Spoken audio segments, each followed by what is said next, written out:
What would happen if the US dollar suddenly collapsed? It sounds like a doomsday scenario straight out of a thriller. Banks shuttered, prices skyrocketing, people bartering for basic goods. Truly catastrophic dollar collapses are so extreme that they would require the convergence of improbable events that would tear much of society apart. Such a sudden currency crisis is highly unlikely, and there's no reason to expect the US dollar to collapse in the near future given its central role in the global system. Yet, unlikely doesn't mean impossible. History shows that dominant currencies can and do lose their primacy over time. And importantly, individuals today are asking, how can I prepare my finances just in case the unthinkable happens? This is a question not of panic, but of prudent preparedness. The US dollar isn't just any currency. It's the linchpin of the world economy. Since the Bretton Woods Agreement of 1944 cemented the dollar's reserve currency status, replacing the British pound, the greenback has enjoyed extraordinary trust. Today, about 60% of central bank reserves are held in US dollars, although that number is coming down. And nearly 88% of all foreign exchange trades involve the dollar. This entrenched position gives the dollar a kind of inertia, a built-in resilience against sudden collapse. Even countries that aren't US allies hold vast dollar assets because the alternatives are less stable or liquid. Several pillars uphold the dollar's strength. First is confidence. Investors worldwide believe in the US economy's fundamental stability and in the Federal Reserve's commitment to managing the currency. That confidence means people run to the dollar in times of global crisis, not away from it. Second, the US has deep and liquid financial markets, the largest stock and bond markets, making it easy for institutions to park money in dollar assets. And third, there's self-reinforcing network effects. Because everyone uses the dollar, everyone needs to use dollars. Even America's adversaries find it hard to escape the dollar system, since abandoning it would disrupt their own economies. All these factors make an abrupt and total collapse of the dollar very hard to imagine without an extraordinary trigger. It would take a perfect storm, a massive geopolitical conflict, or a crisis of confidence so severe that global investors en masse dump US assets. One hypothetical scenario involves a chain reaction, a major conflict or cyber attack, panic selling of US Treasury bonds, a spiraling inflation shock, and worldwide loss of faith in the dollar. In reality, collapsing the US dollar overnight would require most of the world to simultaneously decide some other currency or system is preferable. While a sudden crash is unlikely, currency dominance does change over longer periods. History offers a calm reminder that no currency reigns forever. Britain's pound sterling was the world's leading reserve currency in the 19th and early 20th centuries, until the dollar took over. How did that transition happen? Not through overnight collapse, but through decades of shifting economic power. 2 world wars drained British coffers and gold reserves, while the US emerged stronger. By 1944, the dollar had formally replaced sterling as the center of the world's financial system. Go further back and you'll find other examples. The Spanish silver dollar was a de facto global currency in the 17th to 19th centuries, until British and then American currencies supplanted it. In all these cases, multiple great powers existed and economic leadership ebbed and flowed. For much of the last 30 years, however, the US has been the sole economic superpower, a unipolar moment that made the dollar's position seem unassailable. Now, as other nations grow in influence, we could be shifting back to a more multipolar world, economically speaking. That doesn't mean an imminent dollar collapse, but it does mean the relative dominance of the US currency could be gradually challenged. One of the most talked about challenges today comes from the so-called BRICS bloc, which ironically was a term that was coined by a hedge fund manager in New York. And not only that, he was talking about the fact that these very nations could be a good place for an American to invest. Now, the BRICS nations, Brazil, Russia, India, China, and South Africa, and more recently, Saudi Arabia and Iran, are emerging powers. And they've openly discussed creating a new currency or payment system to reduce their dependence on the dollar. Their motivations aren't secret. Some, like Russia, Iran, and China, face US financial sanctions or rivalry and would love to bypass the dollar's influence. This has led to fevered speculation. Could a BRICS currency dethrone the dollar? Should Americans be worried? The consensus among most economists and financial experts is not anytime soon. The BRICS nations have very different economies and different economic agendas. Getting them to agree on a single monetary framework is daunting. For instance, China is a manufacturing giant. Russia is an energy exporter. India, a fast growing consumer market. Each would want different things from a new currency, and trust is another huge hurdle. A currency used globally needs broad confidence in its stability and governance. The US dollar benefits from America's admittedly imperfect track record of stable inflation and the rule of law. In contrast, many BRICS members have histories of high inflation or capital controls that spook outsiders. As one analyst put it, financial transparency and rule of law are vital for international adoption, areas where major developed economies remain wary of the BRICS alternative. Even if the BRICS did launch a new currency, perhaps one that's even backed by gold or cryptocurrency, who beyond that club would use it? Remember, it's not just economic size that makes a reserve currency. It's also the support of a huge network of other countries. Today, the US and its close allies, the EU, Japan, UK, etc., make up roughly half of global GDP, and those nations are not about to adopt a BRICS currency controlled by geopolitical rivals. That's why experts call the idea of a BRICS currency a long shot. Interesting geopolitically, but a non factor for the dollar unless it somehow attained widespread trust beyond the BRICS nations. In fact, de-dollarization efforts so far have barely dented the dollar's dominance. As of 2022, the dollar was involved in 88% of global forex trades and around 60% of international reserves.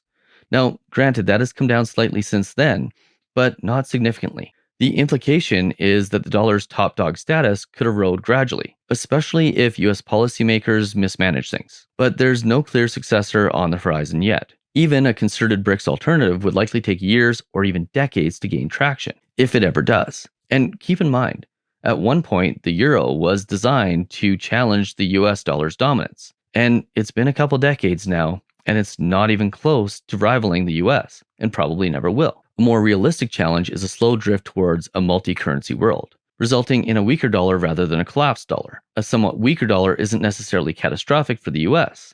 It could even help US exporters and reduce trade deficits. And this would be a direct result of the value of the US dollar being lower, making US goods cheaper for other countries. The dollar's absolute dominance might fade, but that's a different scenario than an overnight collapse. Currency systems run on confidence, the belief that a dollar will hold its value, not just tomorrow or the next day and the next year, but years and years after that. In countries that have suffered currency collapses, that trust broke down completely. For example, in Germany in 1923 or Zimbabwe in the early 2000s, hyperinflation meant cash was no longer trusted. People would spend money as fast as possible or switch to bartering goods, because by tomorrow the paper might be nearly worthless. In essence, money became money only in name, not in function. The US dollar's strength is that it's backed by more than just the US government's word. It's backed by the world's demand for it. As long as businesses, investors, and other governments want dollars, the dollar has value. This creates a self-perpetuating cycle. Widespread use begets more use. It's a network effect similar to a common language. Everyone sticks with it because everyone else speaks it. That's why a collapse would likely only occur after a tipping point where a critical mass of actors decided to exit the dollar. Confidence is the hidden mechanism here. It can erode slowly, say through high inflation and debt over many years, or break suddenly if something triggers panic. The risk is that confidence, once lost, is hard to restore, a fact that keeps central bankers up at night. Interestingly, the very factors often cited as dollar weaknesses, the US's large debt or occasional use of the dollar as a geopolitical weapon, take sanctions in Russia for example, have an ironic flip side. If the US prints too much money or accumulates unsustainable debt, it could undermine trust and fuel inflation. But the US is keenly aware of this. The Federal Reserve's mandate and reputation hinge on preventing runaway inflation. And while rivals complain about weaponization of the dollar, their rush to find workarounds only underscores how essential the dollar remains to global trade and finance. In other words, the dollar is deeply embedded in systems from oil pricing to international debt markets. To uproot it would require rebuilding those systems from scratch. That hidden inertia is one reason a rapid collapse is so unlikely. Even those who chafe at the dollar's dominance are entangled in its stability.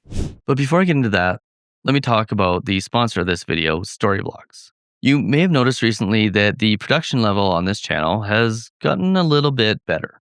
We've been using more and better editing and more stock footage in order to make the viewing experience even better for you. And that's largely in part to our sponsor for today's video, Storyblocks. Unlike traditional stock platforms, Storyblocks provides an unlimited model with easy-to-use tools to streamline your creative workflow. It comes with unlimited downloads of diverse and high-quality media for one predictable subscription cost. It literally has everything you need in one place: 4K and HD video, motion graphic templates, music, sound effects, images, and more. You simply choose a monthly or annual plan, and there's no hidden or extra fees. And the unlimited source of content gives you the freedom to test, experiment, and create more effective videos. Furthermore, this is an authentic stock library. Nothing's created using AI. It's created by real artists. The stock library is frequently refreshed with commissioned content based on the latest trends and what members are searching for. And right now, you can get 2 extra months free when you sign up for an annual plan. All you have to do is go to storyblocks.com/Nolan Matthias or click on the link in the description below. So thanks to Storyblocks for sponsoring this video. Go to storyblocks.com/Nolan Matthias to get 2 extra months free with annual plans for a limited time only. All that said, prudent individuals don't only plan for the base case scenario. Just as we buy insurance for disasters we hope never happen, it can be wise to hedge against the remote possibility of a severe dollar crisis. Preparing for a dollar collapse isn't about doomsday bunkers or stashing wads of cash under the mattress.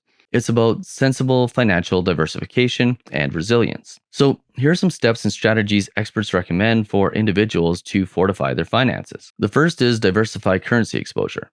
Don't keep all of your wealth in US dollars. Hedge by holding some assets in other currencies or other countries. For example, you might hold a portion of your savings in foreign currencies like euros, or in international mutual funds and exchange traded funds that invest abroad. The idea is that if the dollar sharply loses value, assets denominated in stronger foreign currencies would rise in relative value. Even the domestic US companies with large international operations can serve as a hedge because they earn revenue in various currencies. By owning stock in such global companies or international index funds, your portfolio isn't solely tied to the fate of the greenback. You can also increase exposure to real assets and commodities. Tangible assets tend to hold value when fiat currencies falter. Gold is, of course, the classic hedge. It's scarce, cannot be printed, and has served as a store of value across civilizations. Financial planners often suggest a modest, and keep in mind here, a modest allocation to gold or other precious metals as insurance in a portfolio. And for those really concerned about a weakening dollar, they might want to increase exposure to real assets like commodities, gold, and even infrastructure or real estate investment trusts. These assets generally appreciate when the dollar weakens or inflation rises. Other commodities like silver or oil can also be part of this bucket. The key is they have to have intrinsic value or utility, independent of one currency. If you're particularly concerned about inflation eroding the dollar's value, which would be a likely feature of any dollar collapse scenario, look at inflation index securities. US Treasury Series 1 bonds or TIPS, Treasury Inflation Protected Securities, adjust their payouts with inflation, so your savings aren't as easily wiped out by rising prices. In a severe scenario, there's still risk though. If the government itself is unstable, any bond is in trouble. But for times where there's moderate high inflation, these instruments can shield your purchasing power. You may even want to look at holding some physical cash and hard assets. In a true currency crisis, banks might impose capital controls or limits to access funds. It can be wise to keep an emergency stash of physical cash in small denominations, so that you aren't caught empty-handed if ATMs stop working. During crises, smaller bills can be more practical for transactions if large bills lose trust. Along with cash, having tangible, tradable goods can be a lifesaver. In past economic breakdowns, people have bartered items like fuel, canned food, batteries, medicine, alcohol, and cigarettes. Everyday items become currency when money is suspect.